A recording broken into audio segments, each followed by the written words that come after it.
As far as, because even on like Big Brother, like you have always been talking about authentic, with Candy Muse, like you have always been authentically yourself on social media, on Yeah. Big Brother, you know, never trying to be a certain type of gay. Was that like did you ever question that? Like, I don't know, like, I mean, I didn't realize what I had done until I was off the show. Like, I didn't realize that I had given the world such a different concept of what a gay man was until many like people around the world were telling me, like, "Wow, we didn't know gay men could be like you. We didn't know gay men were competition beasts. We didn't know that they were aggressive, that they could stand up for themselves in situations and not just cower. We didn't know like there were the Big Brother has done a very good job of casting a very certain type of homosexual on that show every single season. And they're the meek, conniving, my like, kind of backseat, kind of like schemy gay.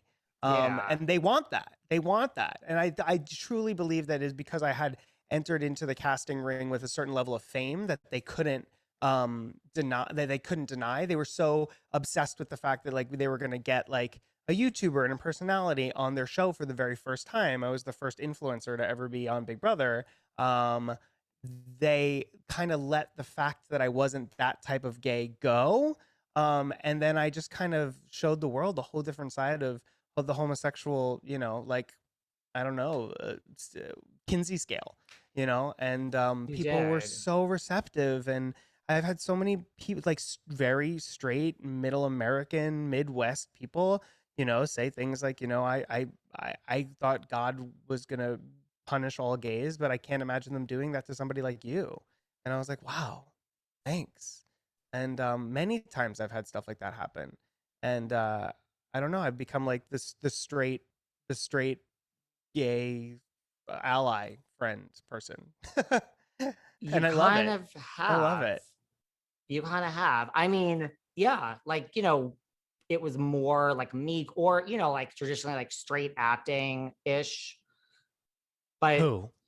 well, not like, but not straight acting, but like not a influencer who's gonna do their own thing. I guess meek was a good word. Yeah, no, I think it was like literally like, like I'm thinking about like Andy and like, you know, um uh who else is like Josiah, like who else can I name that was a gay on the show? Like just kind of more flamboyant. And I mean, I'm so flamboyant. I don't even know what that means. But basically, yes, the strategy was different. They were more. I was more of a like comp beast player, like in your face, like try to beat me. Like, come on, try to beat me. Like, if you're going to beat me, then you have to put your money where your mouth is, kind of person. And I don't think that Yeah. that's always been the strategy that's been employed. It wasn't the strategy that was employed by other gay people prior to me, um, which was interesting. Just I, interesting I how would it all think turned so. out to be so different. And then like it's so interesting how I got, like respect, and also people come up to me and they were like, my family accepted me as gay when I came out to them because they saw you on Big Brother. And I was like, that's unbelievable. And thank you so much. I think we're like, what, 6 years away from that now. So I think things are already changed in the zeitgeist of the community. But that back in the day, like that was a big deal. 6 years ago, that was actually like a big deal. I think Um, so. Like, I think TV has changed even in the 6 years since you were on it, hugely. right? Hugely. I We have so mean, much more representation. There's so many different types of gays on TV and on in film now. I think we have a long way still to go. Like I think it's something like less than 1% of all blockbuster movies have a gay leading character in it.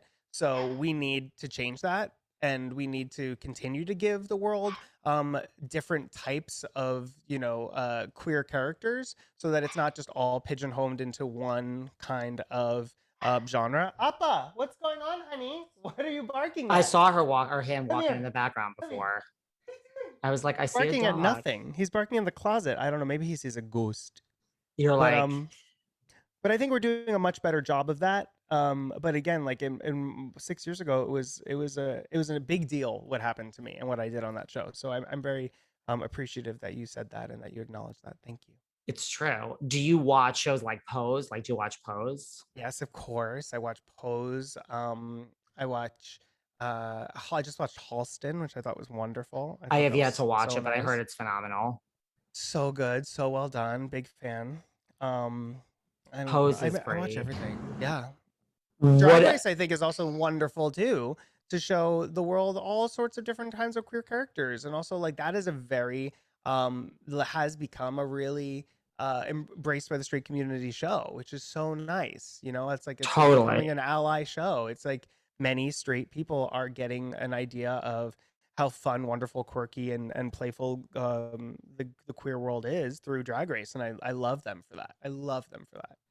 I mean, to think of where Drag Race started and now Yeah. it's winning Emmys. Yeah, like every year, like lots and deserved. I love that it's in different countries now. I watch all the different countries. I You watch do. UK and I watch Down Under. Yeah, I love it. I love it. I'll That's a watch it anywhere. commitment. Oh yeah, UK is actually the best, I think. UK Is is it? really good. Yeah, UK is amazing. I would They watch did the like UK a season. tour through New York like 2 years ago. Like I met some of them, but like I couldn't tell you who. Like they Oh my god, came it blows my through. mind. It was, I think, like part of DragCon. They were the UK girls were there. But Pose to me is brilliant. I love Yeah. Pose. And like Billy Porter just, did you see that? Like Billy Porter just came out as like I've been living with HIV. I don't know if you saw this, like it just happened like 2 days Oh ago. no, I Like he didn't came see out it. that Oh, he's I'm been proud living of with like him. HIV for like 14 years and I'm just proud of him. right. Like that's a big thing for the community, I would think. And to me 100%. it See, we is. have to destigmatize the HIV and AIDS. Like we still have to, you know. That's what I'm doing the Rainbow Dawn on June 3rd because there's a huge part of, you know, the world that in the HIV and AIDS community and people that have tested positive and are living with it that still need a tremendous amount of help. And I think people think that it is just a problem of the past, and that's very much not the case. There is still a horrible stigma around it, and there is still people that are suffering from it because you still need access to medicine. There's still no cure. You know, there is still no way to just completely eradicate it from your system without good healthcare.